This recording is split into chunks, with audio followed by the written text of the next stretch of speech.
যদি আপনি নামাজ ঠিক মতো না পড়েন, আমার নবী কিয়ামতের মাঠে লজ্জিত হবে। কেন হবে? নামাজ আমার আল্লাহ জোর করে চাপিয়ে দেন নাই। আমার নবী মেরাজে গিয়ে খুঁজে এনেছেন, আল্লাহ আপনাকে আমি দেখলাম, এত সুন্দর, আল্লাহ আমার উম্মত আপনাকে দেখতে চাচ্ছে।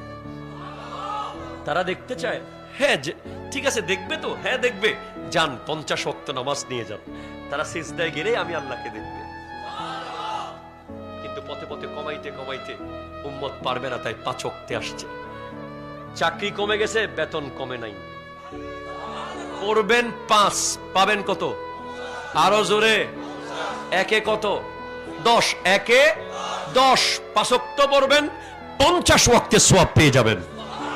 আর যদি নামাজ না পড়েন, তখন আমার নবীকে যদি আল্লাহ জিজ্ঞেস করে, ওগো হাবিব, আপনি বলেছিলেন তারা আমাকে দেখতে চায়, কই ফজরে গিয়েছিলাম, দেখি নাই তো।